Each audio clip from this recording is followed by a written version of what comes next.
This video is sponsored by Wizards of the Coast. Check out my link in the description to get your pre-orders in for the new standard legal set, Wilds of Eldraine.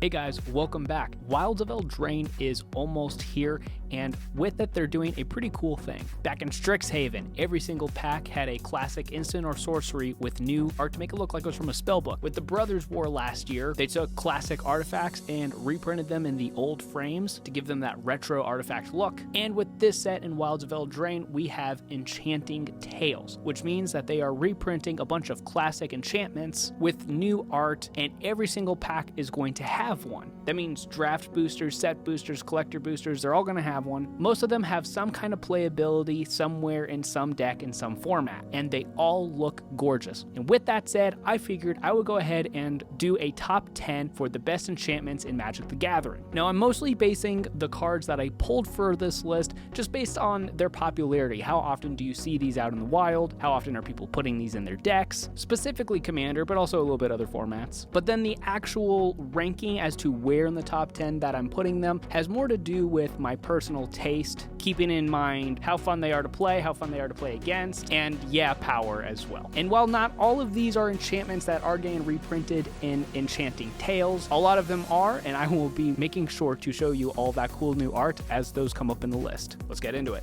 Number 10 is Pyroxian Arena. For 1 black, it's an enchantment that reads, at the beginning of your upkeep, you draw a card and lose 1 life. This used to be an all-star in black commander decks. It has fallen out of favor recently just because black has gotten a lot better at drawing cards more efficiently and faster. However, I think Pyroxian Arena is actually still good in a lot of decks, especially if you have some kind of enchantment payoff, if you have some kind of payoff for drawing a bunch of extra cards, or if you care about losing that life. And thanks to a standard legal reprint, it is pretty cheap right now, so it's even good for more budget decks. I still run Pyroxian Arena in a lot of my black decks. At number 9, we have Rustic Study. For 2 and a blue, whenever an opponent casts a spell, you may draw a card unless that player pays 1. This is one of those classic cards that when it first came out, no one understood how good it could be until the format of Commander became as popular as it is today. With more opponents, that's more opportunities for them to pay or not pay, and because a lot of Commander players like to tap out on their turns, sometimes paying that 1 is really hard, meaning Rustic Study will draw you a lot of cards. And this is our first example on our list with the new Enchanting Tales art. Both I think are beautiful, and even though I'm not really a big fan of anime, I actually think I prefer the anime art for Rustic Study. That's actually maybe my favorite art in all of Wilds of Eldraine. If we're talking about raw power, I do actually think that Rustic Study should be higher up on the list, but you do become an annoying person when you start asking, do you pay the 1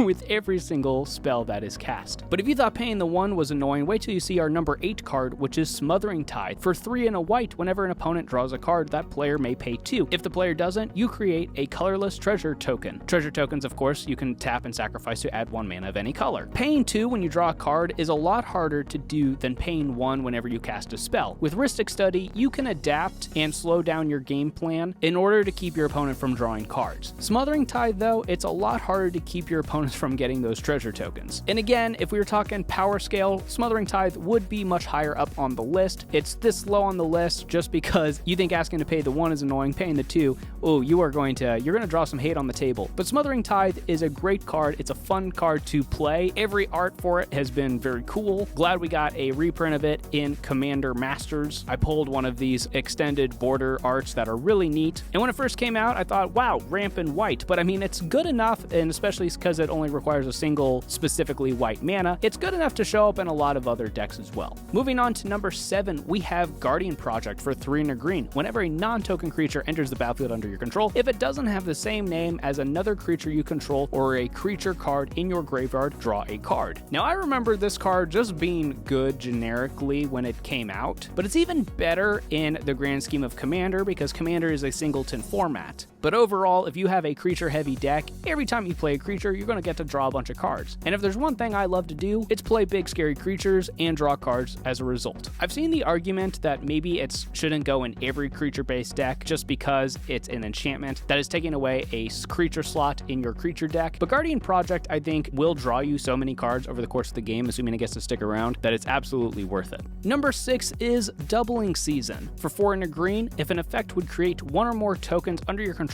it creates creates twice as many of those tokens instead, and if an effect would put one or more counters on a permanent you control, it puts twice that many of those counters on that permanent instead. This card ends games so fast. Obviously, it's great in token decks, getting to double how many tokens you're creating, and it also works with +1/+1 counters, but maybe most scary is that it doubles the amount of loyalty counters that your planeswalkers will have when they enter the battlefield, meaning a lot of planeswalkers can just ultimate right away. And this is another one where we have awesome new art for Wilds of Eldraine in the Enchanting Tales. I think the Hydra Goose with all the golden eggs is awesome. It's adorable, but also kind of funny, and it's just so Eldraine. I ended up with one of these arts specifically, and it is in the 99 of my Goose Mother deck that I will be playing on an upcoming episode of our Commander gameplay series. So if you're not subscribed, make sure you're subscribed so you can see that game when it comes out, and hopefully we pull that doubling season and get to make a lot of extra food tokens and get the Goose Mother much bigger. At number 5, we have Necropotence for triple black. Skip your draw step. Whenever you discard a card, exile that card from your graveyard, and then you can pay 1 life to exile the top card of your library face down, put that card in your hand at the beginning of your next end step. This card is so strong that it's banned in almost every format. Great for combo decks, great if you're trying to lose life. You can effectively pay 39 life to draw 39 cards, which seems pretty insane. Probably best in combo decks if you just need to find your combo pieces to win faster, but also if you have a way to counteract the life that you're losing by just maybe gaining life, maybe you're playing a life gain deck. Necropotence is also probably just going to be your best card draw spell in your deck, if not your best card overall. Like the players in the early 90s, don't mistake this for a bad card. This card is absolutely insane. If you've never given it a try, I definitely recommend doing so. I've started running it more often in the last year or so, and every single time it enters the battlefield, ooh, chaos ensues. At number 4, I'm actually cheating and I have 2 separate cards. I have Propaganda and Ghostly Prison. They're basically the same card. Propaganda is for 2 and a blue, whereas Ghostly Prison is 2 and a white. They both read, creatures can't attack you unless their controller pays 2 for each creature they control that's attacking you. Like I said earlier in this video, especially in Commander where players like to tap out and not slow down their game plan, they will play out all their things and then not have mana left to attack you. So this is great for just protecting yourself and letting you survive a little bit longer. This is especially effective in Voltron strategies or Spellslinger strategies where you're only going to have a handful of creatures at any one time, so you can't block as effectively to protect yourself anyways. This really dampers token decks or go wide decks. They were planning on taking you out with a bunch of 1/1s, and now they have to pay 2 for each of those. That's very unrealistic. Obviously, it doesn't slow down the giant stompy decks as much, but even then, I think if you're not playing Propaganda and Ghostly Prison in at least some of your decks, you should give it a try because it really does buy you a lot of time if you're trying to assemble some kind of combo or just find the right answers you need at any given time. At number 3 is Rhythm of the Wild. For 1 red-green, creature spells you control can't be countered, and non-token creatures you control have Riot, meaning they enter the battlefield with your choice of a +1/+1 counter or haste. Now this is like Guardian Project, where I mentioned earlier that it feels a little weird giving up a creature slot in your creature deck for an enchantment, but this is so worth it. If you're playing a creature deck, you don't want your creatures to get countered. You are probably playing a lot of creature with entered the battlefield effects, so you want to make sure that they actually end up on board. And then the other ability is a lot better than it looks at first glance. Having the flexibility to make your creatures bigger for a later swing, or if the board is open enough, having the ability to give that creature haste instead to get in some damage is really effective. With it being 2 specific colors, it can't obviously go in every creature-based deck, but I absolutely love this card, and the couple creature-based decks I've played in these colors before, I put it in there, and it automatically becomes one of the best cards in the deck. At number 2, we have Kindred Discovery, which is probably the best creature-based card draw spell ever made. For 3 blue, when it enters the battlefield, choose a creature type. When a creature you control of the chosen type enters the battlefield or attacks, draw a card. This counts for each individual time, so this obviously scales pretty crazy if you're playing a token strategy. This is especially true in like my Scarab God zombie tribal deck where I'm making a lot of zombie tokens. All of those individual tokens will draw me a card. And then in like a dragon tribal deck where you're going to play these big creatures and then swing out with them for a lot of damage, you are just going to draw so many cards. This is another one where we are getting some of the Enchanting Tales art. I love these. I think they're so fun. Showing off in this Enchanting Tales art is the fairies. It's a good and classic tribe represented on a great and classic tribal support piece. If you are playing a tribal deck and not running Kindred Discovery, you gotta crack some Wilds of Eldraine packs and end up with one of these because it is awesome. Moving into number 1, you might have noticed that we are drawing a lot of cards. Well, drawing a lot of cards is great, but we gotta make sure that we can utilize those cards that we drew, which leads us to number 1 on the list, which is Omniscience for 7 blue, 10 total mana, which is a lot, but it says you may cast spells from your hand without paying their mana costs. So now with all those other great enchantments that we have talked about earlier in the video, you now have a fistful of cards that you can now play out for free. And I think of all of the Enchanting Tales art, this is also maybe my favorite one. Absolutely beautiful. Assuming Omniscience gets to stick around and you have several cards in your hand that you can be casting, Omniscience will end the game faster than probably any enchantment we've talked about today. And if you can get around the 10 mana cost, I think debatably it's one of the best enchantments in the entire game. So that's going to do it for my top 10 list of the best enchantments in Magic. And again, I love these new Enchanting Tales arts that we're getting in Wilds of Eldraine. We have some pack opening videos coming up on the channel in the near future, and my favorite part of that experience was seeing which enchantment was in there and seeing the new art. And again, it's great to get these reprints out there. A lot of these are pretty good value, and they're all playable in some kind of deck somewhere. So thank you again to Wizards of the Coast for sponsoring this video, and check out the links in the description to get your pre-orders in for Wilds of Eldraine. If you have a favorite enchantment that I didn't talk about today in this video, or you have a favorite art from Wilds of Eldraine's Enchanting Tales, let me know that as well. And make sure you subscribe for more Magic the Gathering related content coming soon, including more stuff for Wilds of Eldraine. And I'll see you guys next time.